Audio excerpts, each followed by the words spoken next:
Okay, so ons het aanlyn het ons sover my skoonma Antoinette, sy's in Pretoria. So julle is welkom om hierdie goed vir mense uit te stuur as julle wil, dat ons soveel as moontlik aanlyn kry en comments kry en vragies kry. Ek gaan vir almal wat bywoon sal ek ook my e-posadres stuur. So as jy 'n vraagie het wat dalk in die volgende sessies beantwoord wil word, of jy het 'n random vraag enige plek uit Openbaring uit, dan sorg ek dat dit inwerk wanneer ons daarmee te doen kry. So hier binne om die tafel het ons vir Annemie en haar baie aantreklike vriend Gustav, maar hy's gevat, so jy mag nie kyk nie.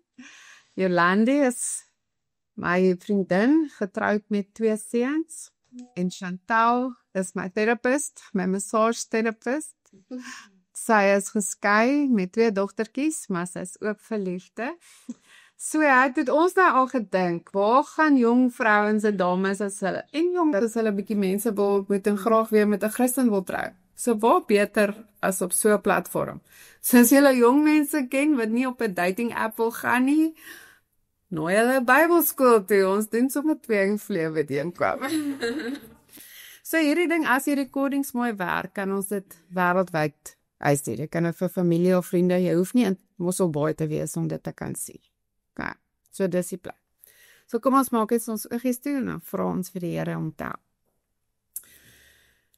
Dankie Heilige Gees dat U vir ons 'n tyd in die dag ingeruim het om by U voete te kom sit. Maar Here, ons weet dat die Gees die Bybel geïnspireer het, dat die Heilige Gees en Jesus en God die Vader by die begin van die aarde was en ook reeds by die volëinding van die aarde is. En dis hoekom dit so spesiaal is, dat hy nou hier is ook, om ons te lei, en die woord vir ons oop te breek, sodat ons nie hoef bang te wees vir 'n ding soos Openbaring nie, maar die hoop en die goeie boodskap daar agter kan sien. Baie dankie vir die geleentheid. Maak ons ore, ons harte, ons oë oop, laat die saadjies wat deur die woord hier gesaai word, op goeie grond sal val en sal groei. Dankie vir al die liefde. Amen. Goed julle, so vandag het ek gesê, die eerste week het ek ingesit vir 'n meet and greet, okay? Maar nie net tussen mekaar nie, as daar iets is wat julle vir my kan sê, wat is julle verwagting hiervan? Want dit maak die opstel van die kursus vir my ook makliker. Wat is jou verwagting? Wat wil jy graag hier uit hê? Wat is jou vrees? Toe ons wat die ouer mense gepraat het hulle gesê, Openbaring mag nie in hulle huis gelees word nie, en hulle kan ook nie 'n preek onthou wat al uit Openbaring uitgepreek is. Wat ek dink verkeerd is, ek dink hulle dalk net, die dominee spreek baie daar uit, maar die mense kom nie agter, dis eintlik Openbaring nie. Okay, so is daar enige sulke goedjies, soos kan julle sê? Ek gaan min of meer vir julle sê, wat gaan ons nodig hê. Maar alles is nice to have. Okay, dit gaan jou journey makliker maak, maar soos julle kan sien, hier het ek klaar 4 Bybels saamgebring, want almal het baie Bybels in die huise. Hulle weet nie noodwendig met wat se skat hulle daar sit nie. En meeste van julle sien hoe die Bybel actually lyk, gaan sê, maar ek het al so een op my ma of my ouma of my pa se rak gesien. Gaan leen hom net so bietjie. Okay, maar ek bring hulle saam, want dit maak dit baie maklik. So, as ek bladsynommers of iets noem, gaan dit uit die Bybel in praktyk wees. Okay. Dit is nou een van die oudste Bybels wat ek kon in die hande kry. Hy het so gelyk buite. Dis al die uitgawes van hom met dieselfde inhoud skrifgewys in. Maar die nuuteres, wat soos myne is, het meer goed soos gekleurde kaarte in. Soos ek vir julle eers wil wys, waar is die eiland Patmos vandag, waar Johannes verban was, dan kan mense 'n kaart oopmaak, agter in die Bybel in praktyk, en jy kan presies sien, waar dit was. Ag, so dit maak net dat die Bybel bietjie meer lewendig word vir vandag se mense. Hier's dalk van julle wat hou van travel. So as jy dan wonder, waar gaan jy vir jou volgende anniversary, of waar gaan jy dalk eendag vir jou honeymoon, as dit op die kaart is, dan kan jy dalk Turkye as 'n opsie kies, en op of in Israel op Jesus se spore gaan loop, in plaas van om in Mauritius te gaan lê. Want in Turkye is ook 'n see. Jy kan actually by die dooie see gaan dryf as jy wil. So, daar's soveel dinge in hierdie Bybels wat nie in die gewone Bybel is. Gas. Goed. So, die 1983 vertaling wat ons almal in ons huise en meestal nou in die kerke gebruik word, is die wat in die Bybel in praktyk is. Okay? So dis nie die 2020 vertaling of iets nie. Maar hy het baie ekstra onder aan hom geskryf. Dis hoekom hy so vet is. Okay. Wat hom spesiaal maak, dis die enigste Bybelvertaling wat vertaal is in Afrikaans vir Afrikaners deur Suid-Afrikaners. So as jy die Engelse een gaan soek wat ekwivalent hiervan is dit die Amplified Bible. Maar as hy voorbeelde hieronder gee, is dit voorbeelde van Brittanje. Dis goed wat nie noodwendig vir ons Suid-Afrikaners sin maak nie. Waar jy sal sien as jy die Bybel in praktyk so onderskrifte gaan lees, omdat dit Suid-Afrikaners is, die mense wat al die vorige Bybels vertaal het, dan maak dit vir jou sin. Okay. So, as jy een in die bande kan kry, sal dit nice wees, maar ek sal op die notes ook quotes doen daaruit. Ander ding wat jy gaan nodig hê, is 'n skryfblok, want jy gaan baie wil skryf, jou eie notas maak. Pen of 'n potlood. Hierdie is 'n cool ding, dis nou maar 'n big ding, maar is nie 'n big advertensie nie, maar dis 'n pen van Bic, wat grys is. Hy het 'n rooi, swart en 'n blou pen in, maar hy het ook 'n pyse potlood in. Want baie mense is nog te bang om in hulle Bybels te skryf. Die Bybel is vir hulle 'n heilige boek. So hulle sukkel om in hulle Bybel notas te maak. Maar as jy met 'n potlood liggies notas maak, soos my man, dan voel hy nie so sleg daaroor nie. Okay. Ek skribbel weer my Bybel, dis vir my soos 'n handboek. En dit sal vir my ook 'n lekker legacy wees om eendag vir een van my kinders agter te los, of vir almal om te sê, dis wat ek gedoen het met my Bybel. So die lese, as jy dit wil onthou, wys my 'n stuk in 'n Bybel, en ek wys vir jou 'n heel lewe. Okay? Want 'n Bybel is nie gemaak om toe te bly en mooi te lyk nie. Of soos die ouer garde gesê het, as hulle kwaad is oor iets en hulle wil 'n standpunt maak, het hulle gesê, ek staan op die Bybel. Dan sê jy vir hom, kom af en lees hom. Okay? Want dit gaan oor die inhoud van die Bybel, dit gaan oor die Bybel self. En ek wil so bold wees om te sê, baie mense kan 'n afgod van 'n Bybel maak. Ek weet dit klink snaaks, want ek weet hierdie is 'n heilige skrif. Maar jy kan so met die Bybel onder jou arm loop en die boek self verafgod, maar nie die inhoud, die liefde van die boek uitstraal nie. So dis waarvoor mens moet versigtig wees. As jy die Bybel so verafgod en nie in hom wil werk nie, maar jy lees hom ook. Okay. So ek het nou gesê, en dan 'n lertjie met ringie maakies, want alles wat ek gaan doen, gaan ek vir julle kan e-pos of print, wat jy dan kan insit en jy kan dit bære. As jy dan goed genoeg die Openbaring onder die knie het, dan begin jy in jou area of in jou selfroep of om jou braai vir mense weer vertel en leer. Okay, so dis die plan, om dit te kan aanpas vir ander mense. Goed. Lekker ding is ook tikkie strips wat jy kan kry, wat jy kan plek hou in jou Bybel, en omdat die Bybel se bladsye so fragile is, kan jy hom aftrek sonder om die Bybel te skeer. Okay. Goed. Want jy sal sien, ons werk in Openbaring, maar jy gaan die heeltyd verwys na ander tekste toe. So dan gaan ons hier en daar blaai, en dan kan jy jou sticky notes daar insit. Goed. So wat ek eers vir julle wil sê is, hoekom ons hierdie Bybel gebruik, né? Ons gaan in week 2, volgende week, hierdie gaan ons doen, waar kom die Bybel vandaan? Hoe het hy so gekom soos hy nou is? Wie het besluit? Hierdie is nou die Bybel. Okay? Wie het besluit Genesis moet voorstaan in die Bybel en Openbaring moet agter staan?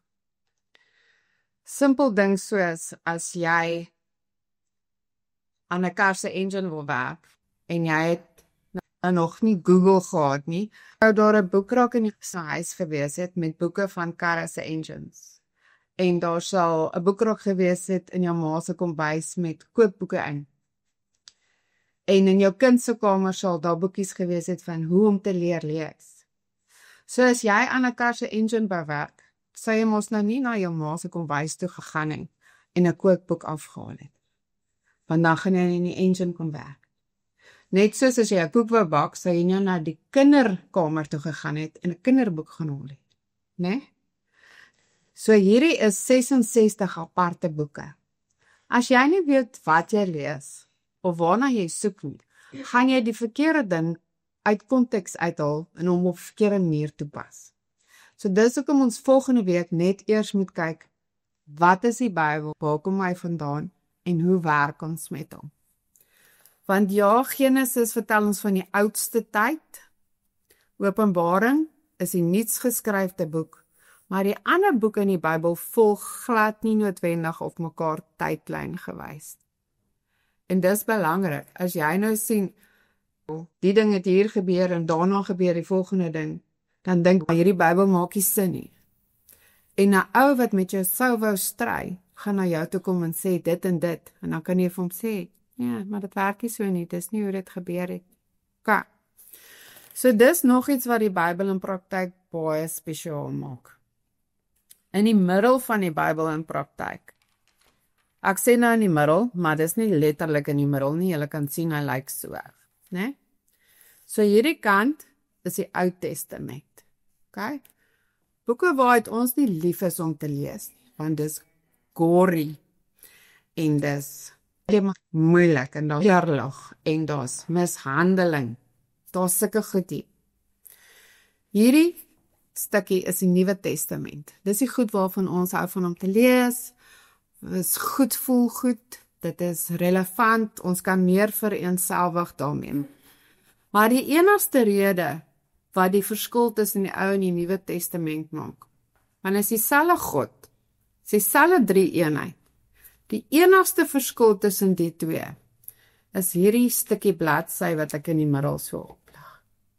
Julle sal sien, ek het op Temu vir my paperclips bestel. Dis 'n paperclip wat in die vorm van 'n kruis is. Okay? Dis die enigste verskil wat gemaak het, laat ons weer die Nuwe Testament lees as die Ou Testament. Okay. Maar nou is daar baie mense wat sê, ek is 'n Nuwe Testamentiese Christen. As iemand vir my iets uit die Ou Testament uit sê, dan sê ek, dit is nie meer op my van toepassing nie, want ek leef na Christus. Of baie kerkmense sal kom en sê, omdat Paulus die meeste geskryf in die Nuwe Testament, glo ek nie in die Nuwe Testament. Ek lees en vertrou net op die Ou Testament, want dis waar God gepraat het. En dit kan nie so werk nie. So, enige iets wat ons dan nou, soos dat julle kan sien, enige iets wat ons in die Nuwe Testament lees en nie verstaan, gaan ons die antwoord soek en hom 9 uit 10 keer in die Ou Testament kry. En enigiets wat in die Ou Testament gebeur wat nie vir ons lekker sit met 'n God van liefde nie, gaan ons die antwoord hoekom dit nou verander het in die Nuwe Testament kry. Hoekom? Want ons kyk deur die kruis. Jesus het die verskil kom maak. Ons glo dat Jesus aan die kruis versterf het. So, as ons iets in die Ou Testament lees ons dit van uit die kruis, die kant toe, want dan maak dit sin.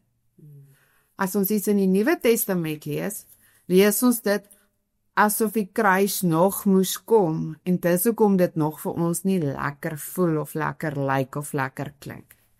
So die kruis is die middelpunt van enige iets in hierdie Bybel. As jy 'n hashtag sou wil aansit vir die Bybel, sou ek sê, soos wat Stefan Joubert vir my geleer het, is Die Bybel, nee, is die syllabus wat ons gaan doen. Maar die syllabus gaan oor Jesus. Van die begin af tot aan die einde is ons syllabus en hierdie is ons handboek, soos wat jy nou geswat het. Jou handboek en jou syllabus gaan oor Jesus. En die Heilige Gees is die onderwyser wat dit vir ons gaan verduidelik. OK. As jy dit onder die knie het, dan gaan al hierdie goed vir jou oopbreek. Want ons kan 'n Bybel vir 'n ou in 'n tronk gee. Hy kan hom 20 keer deurlees. Hy kan hom teen die mure uitskryf, woord vir woord. Maar hy kan nog steeds dalk nie 'n gelowige word, want hy het nie die deur vir die Heilige Gees oopgemaak nie. Soos my mentor altyd sê, Domitinus, hy sê, ons wat nou in die tyd van die coders groot geword het, julle is nou al amper oor het, julle doen streaming en goed, maar daai DStv decoder wat jy gehad het, as jy net 'n skottel opsit en jy sit jou TV aan, gaan jy nie 'n beeld kry. Want die slimme uit die rekenaarprogram gekodeer, hulle het code geskryf om daai goed vir jou te gee, en nou moet jy hom kyk. So al hoe jy die beeld kan kry, is as jy die decoder, die decodeerder insit, om die code so te verander, laat jy hom verstaan. En die Bybel is dieselfde. Hierdie is 'n God geïnspireerde boek. Die enigste manier wat hy vir jou gaan sin maak, is die Heilige Gees om vir jou oopbreek. Anders gaan dit net woorde wees, wat hier staan. Jy gaan nie verstaan wat dit met jou siel uit te waai. OK. Die ander cool ding van die Bybel in praktyk, as jy dan nou hierdie dingetjie afhaal, hier is bylaas hier binne-in. So vir die wat nog nie weet nie, vanaf die laaste boek in die Ou Testament geskryf is Maleagi. Totdat Jesus in Matteus aangekondig word, was daar 400 jaar van stilte. Dat God nie 'n woord met die mense gepraat het. Nie in 'n droom nie, nie deur 'n profeet nie, niks, doodse stilte. En daar het verskriklike goed in daai tyd gebeur. Daai 400 jaar was hoes as al hierdie aaklige goed saam. So afvallig het die mensdom van God geword. So, hierin vertel vir ons bietjie wat het in daai 400 jaar gebeur, of waar kan ons gaan lees? Hoekom het dit so sleg gegaan? So, ek gaan net vinnig hierop touch, ons gaan volgende week weer daarna kyk. So, die eerste deel in hierdie boek, sê vir ons bietjie van die tussentestamentêre tyd. So, dit beteken die tyd, die 400 jaar, tussen die twee testamente. OK. Die volgende deel sê vir ons dat daar baie meer geskrifte of boeke was as die 66 wat in hierdie boek is. Ek weet, my broer Cyril het my eendag gevra. Hy het ergens om 'n braaivleisvuur gehoor, iemand het vir hom gesê, ons het nie die hele Bybel nie. Daar's baie ander boeke in die Bybel wat deur een of ander conspiracy theory uit die Bybel uitgelaat is. Dan kan jy na daai mense toe gaan wat vir jou sulke nonsens vertel en vir hulle sê, nee, ons weet van daai boek. Kyk, hier in ons Bybel skryf hulle vir ons van daai boeke. En daai boeke is oral beskikbaar om te gaan lees. Dit is vir ons kopies maak van daai. Ek het so iets in my wy. Ek gaan nou vir julle sê, ek bring 4 Bybels hiernatoe, so julle wat nie Bybels het nie, kan hier uit hulle uitwerk. Of as jy 'n geldjie wil spaar, kan jy vir 400 en iets rand op Takealot enetjie koop. Maar die mense daar buite wat nou nie naby is nie, probeer een in die hande kry, want dis wat hierdie Bybel so spesiaal maak. Daar's goed in wat ander mense vir jou oor nonsens gaan vertel. As jy dit net gou deurskyn, dan weet jy waar om jou antwoorde te gaan soek. Jy hoef nie vir Google of iemand anders te vra. Goed.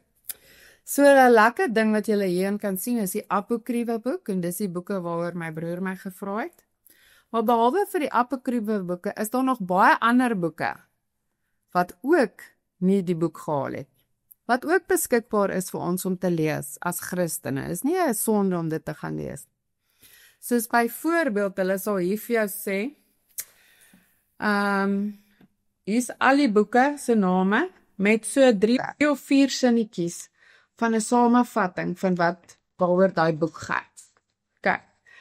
So hier's 2 boeke wat baie interessant is. Die eerste Makabeërboek en die tweede Makabeërboek. Hulle vertel presies wat die mense in daai tyd aangevang het. Die Christene het partykeer so afvallig geword, of die Jode, dat hulle gesê het, God sal hulle eers weer antwoord as hulle begin om hulle babetjies te offer. Ja. Hulle het hulle kindertjies begin offer vir God, net om God weer te hoor. So erg het dit gegaan. 'n Baie ander interessante boek is die boek van Henog. Julle kan hom gaan download ook. Die boek van Henog het 'n ongelooflike mooi stuk in, van hoe Henog in die hemel opgegaan het, en hoe die hemel lyk. Die 7 of die 13 vlakke van die hemel. Nou julle, daai scary goed. As 'n ou wat nie sy Bybel ken nie daai lees, gaan hy dink hy moet na 'n ander kerk toe gaan, of hy is by die verkeerde geloof. So kom ek vertel julle nou mooi, wat is die verskil tussen die boeke in die Bybel en hierdie apokriewe boeke. So in die Joodse tyd en Jesus se tyd ook, sal julle sien as julle iets van Jesus of van die Jode lees. Saterdag, wanneer dit Sabbat was, het net mans, vrouens was nie welkom nie, net mans sinagoge toe gegaan. So as jy in 'n klein dorpie is, as daar 10 mans is, dan mag jy 'n sinagoge stig. Okay? Sê dan maar soos ons 'n selgroepie goed gehet, of 'n Bybelstudie. Maar daar was nie noodwendig 'n predikant in elkeen van daai goed, of iemand wat die woord kon uitlei. So, iemand het dan gegaan en een van daai boekrolle gevat, hom oopgerol en hom voorgelees, en dan het hulle nou met mekaar bietjie daar gesit en praat. So elke liewe boek hierdie in ons Bybel, elke liewe boek was 'n boekrol op sy eie. Okay. So al die boeke van die apokriewe, die Makabeërsboeke, Henog se boek, al daai boeke was beskikbaar in die sinagoges vir mense om te lees. So baie keer in ons Bybel, as jy byvoorbeeld gaan kyk in Judas, die boek van Judas, word daar goed aangehaal uit daai boeke uit. In Judas vertel hulle ons van iets wat tussen Moses se liggaam en die duiwel gebeur het. En dan sê hulle, Henog het dit gesê. Want die mense wat die boek geskryf het daai boeke geken. So dit was nie scary stuff of weggesteekte goed daai boeke nie. Maar as jy daai boeke gaan lees, sal jy agterkom. Daar's partykeer 10% waarheid in hom, en dan staan 90% weirdness in hom. Die ou begin goed, soos Henog met sy vertelling van die hemelgoed, dis baie interessant. Maar later begin daai ding weird klink. Okay. Chantalie, kan ek net vra om op die ding te druk, want ons hoor daai klik op die tafel. Okay. So ook die boek van, daar's 'n boek van Maria, wat nou vertel van toe Jesus 'n klein seentjie was. Daar's 'n stukkie in van toe Jesus 'n sekere ouderdom was daar 'n dooie duifie. En toe Jesus die dooie duifie opgetel en hom lewendig gemaak en weer laat vlieg. Okay? Maar ons Bybel sê vir ons, Jesus het nie 'n wonderwerk gedoen voor die water in die wyn verander is. Verstaan jy? So daar's deeltjies in daai boek wat die oulike goed sê, goed wat sin maak, en dan staan dele wat jy weet in jou siel, as jy jou Bybel ken, daai deel sit nie lekker nie. So as jy enige van die 66 boeke wat in ons Bybel is lees, sal jy altyd sien, daar's 'n goue draad. Maak nie saak hoe sleg of hoe goed dit met mense gaan het nie. Die goue draad is God se storie saam met sy kinders. En al die boeke is geëindig hoe God gewerk het om hulle te help, hoe God hulle gered het. En as jy daai ander boeke lees, as jy klaar gelees het, voel dit of jy kan opgooi, en of jy bang is, en of jy verlore is. En dis die ding wat gemaak het, dat hulle nie hierdie boek gehaal het nie. So ek sal vir julle al die datumpies kan julle middel gaan lees. Hulle staan daar op bladsy. As jy net nog 2 bladsye aanblaai, dan staan 'n stuk wat sê, hoe gebruik jy die Ou en die Nuwe Testament? En die laaste enetjie sê, waarom juis hierdie 66 boeke in die Bybel geland het. Dan vertel hulle vir jou op watter datums, watter besluite geneem is om hierdie boeke te doen. So die eerste Bybel, as jy hom gaan Google, die heel eerste Bybel toe hulle nou die drukpres en goed gehad het, was so groot boek. So groot, want dit was perkamentvelle, en dit was nie net hierdie 66 nie. Al daai goed wat hulle gehad het, was in die ding. En hoe meer hulle begin kyk het en gelees het, en goed het hulle agtergekom, ek sê nou agtergekom, maar ons glo die Heilige Gees het besluit, watter 66 moet hier inkom. Laat daai het niks met God se storie uitgewaai. Dit was menslike insigte wat gekom het. Dis hoekom ek sê, jy is oop as 'n Christen, om al die boeke te gaan lees. Maar sorg dat jy jou Bybel ken, want anders het jy niks om daai boeke mee te meet. As jy nie weet wat jou Bybel sê oor 'n ding nie, en jy gaan lees, Jesus het op 12 wonderwerke gedoen, dan gaan jy dink, ek wonder of hy ook wiskunde moes leer, want hy was mos nou super cool. Verstaan nie? En jy gaan dink, hy het seker nie in sy doek gepoef nie, want hy was Jesus.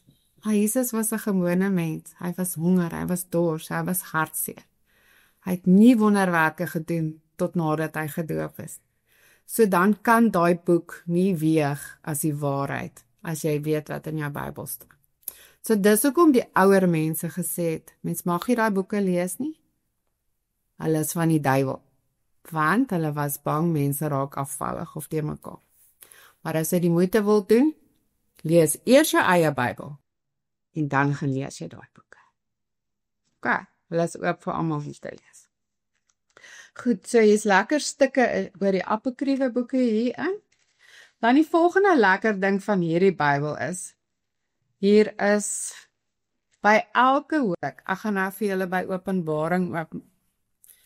Julle sal nou dalk nie mooi kan sien nie, maar my Bybel is beskribbel en bekrap en by alles.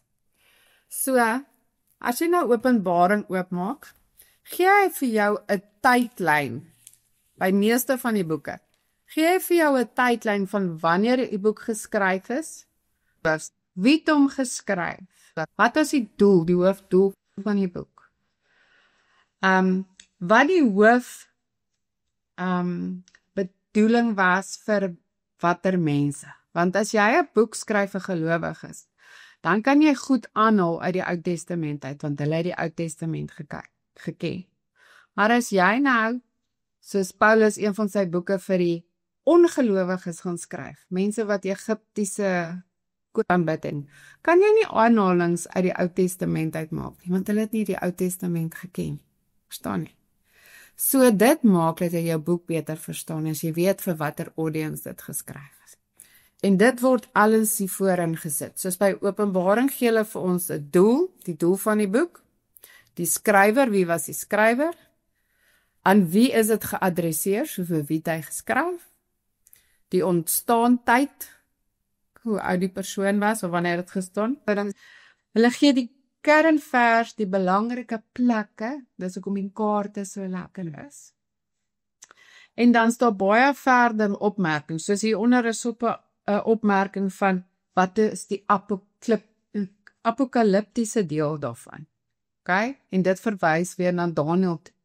Julle sal sien nog mense by julle deur kom klop en sê, die einde van die wêreld is hier van Openbaring, waar dit word in Daniël voorspel en nou gebeur het. Dan dink jy, kom sê my Bybel dit nie. Jou Bybel sê dit, jy moet dit net gaan lees. En dit wat hulle verkondig en dit wat jou Bybel verkondig, is nie dieselfde. Okay. So dis wat Openbaring sê, 'n awesome boek maak. Almal is bang vir hom, maar as jy hier gaan lees, wat is sy doel? Sy doel was om gelowiges te troos en te bemoedig, en aan ongelowiges te vermaan. So nou daai ouens wat jy so wil bang maak, gaan haal net al die ongelowiges se vermaanings uit, al die doemprofete, vertel jou van die merk van die dier, van 666 en al daai goed. Maar hulle gee nie in dieselfde boek vir jou die deel wat saam met daai deeltjie gegaan het, wat gesê het, vir die gelowiges is hierdie die troos. Jesus het julle eerste gemerk as syne. Voor daar gepraat word van 'n merk van 'n dier.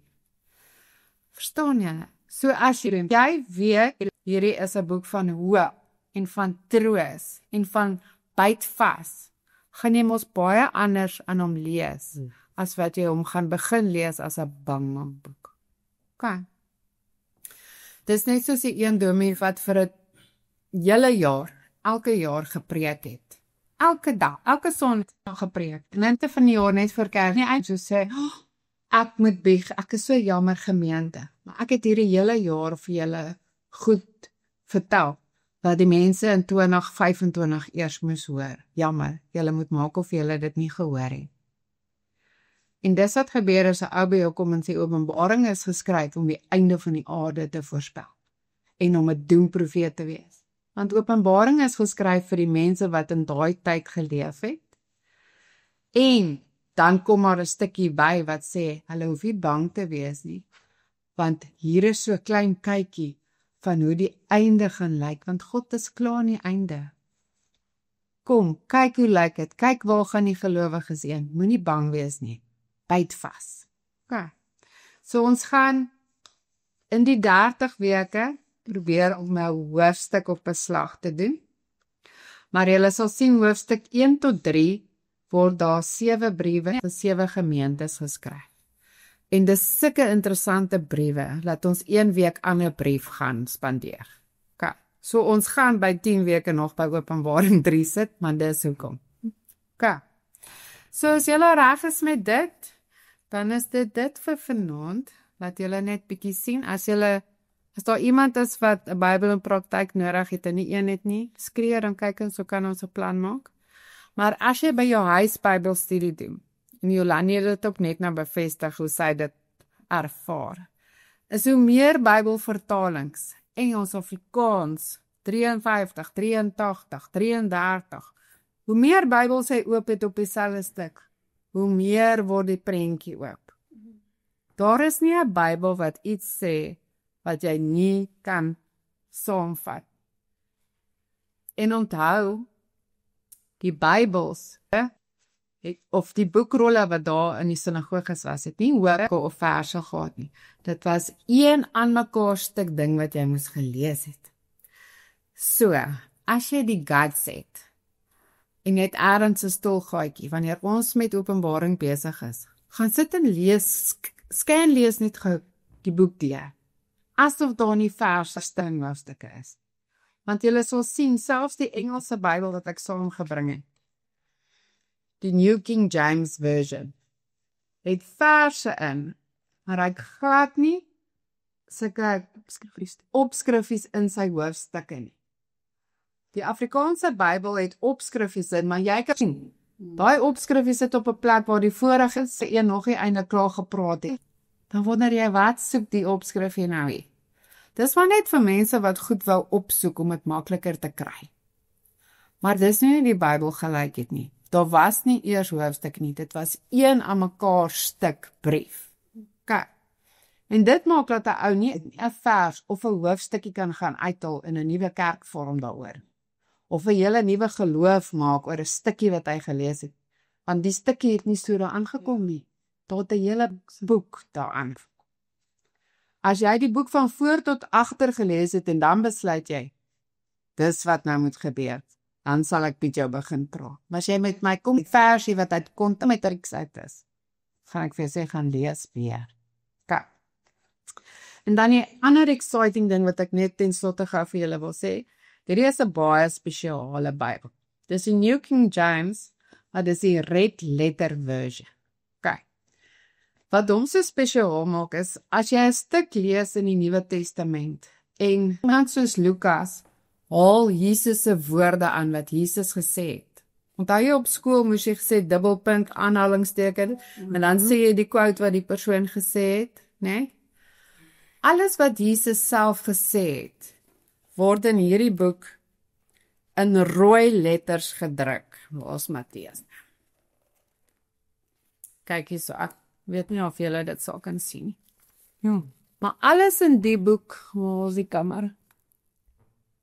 Alles in die boek wat Jesus self gesê het, is in rooi letters gedruk. So kyk in Markus, hoe baie het Jesus gepraat, né? Want dis hoe Jesus geloop het en sy stories vertel het. Kyk hier so in Johannes, hoe baie rooi letters is daar. Maar kyk nou hier. Kyk in Openbaring, hoe baie rooi letters is in Openbaring. Sure. Né? Want julle gaan hoor, Jesus het vir Johannes in 'n droom opgevat en vir hom gesê, Johannes, ek wys vir jou nou, wat gaan hier in die hemel aan, nadat ek opgevaar het. Julle het niks om voor bang te wees. En dan staan daar, skryf op wat ek nou vir jou vertel. En die rooi letters is dan alles wat Jesus self vir Johannes vertel. Okay. So ten slotte is 'n stukkie wat baie, ek dink predikante nie eers weet nie, maar wat ons hulle nou gaan vertel, want my mentor het my dit geleer, is Johannes is die enigste van die 12 apostels wat nie vermoor is. Okay? Al sy ander chommies is vermoor. Okay? En hoekom ek dit sê is, Johannes was Jesus se neef, ons sal nou nog daarby uitkom. Maar Johannes was daar Jesus nog groot geword het. Okay? En hy was 'n disipel van Jesus. So hy het saam met Jesus geloop en vissers van mense gemaak en gesien hoe Jesus mense leer en wonderwerke doen. So Johannes het vir Jesus geken as 'n mens op aarde. Dan gaan ek julle daai stukkie wys. Dit staan in, wat sal my nou vir julle gee, ek het later ook weer vir julle gee. In Matteus 17 is daar 'n verheerliking op die berg. Julle sal dit sien, dit staan in van die ander gelykenisse ook.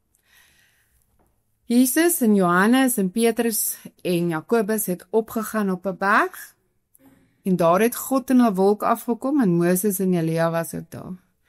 En God het vir hulle, vir daai 3 disipeltjies gewys, wie Jesus eintlik is. En Jesus het sy glans as 'n goddelike persoon gekry daar op die berg. So terwyl Jesus 'n mens was, het God vir hulle gewys, maar hy is eintlik 'n God. So hulle het hom in sy verheerlikte liggaam hier op aarde gesien, voor hy dood is. Hulle noem dit in Engels,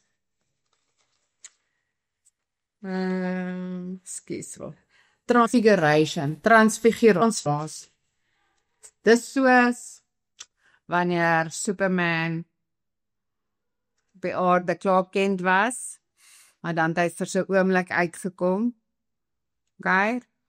Maar Jesus is nie 'n superheld nie, maar God het om daai disippels se geloof sterker gemaak, vir hulle so 'n glimps gegee van wie sy seun regtig is. Okay. So Johannes het hom geken as 'n mens, hy het hom geken as 'n God op aarde. Johannes was daar in die 3de plek toe Jesus uit die dood uit opgestaan het. So hy het hom in die 3de plek geken as die opgestane Here, die een met die gate in sy hande. Okay. Die 4de plek waar Johannes vir Jesus gesien het, is toe in Openbaring in die hemel opgevat is en Jesus vir hom gesê, kyk Johannes, hier is ek. Ek het opgevaar, ek lewe. Ek sit aan die regterhand van God. Ek is weer waar ek moet wees. Koning van die heelal. Okay. So Johannes is die enigste persoon wat Jesus in al 4 dae tyds gesien het.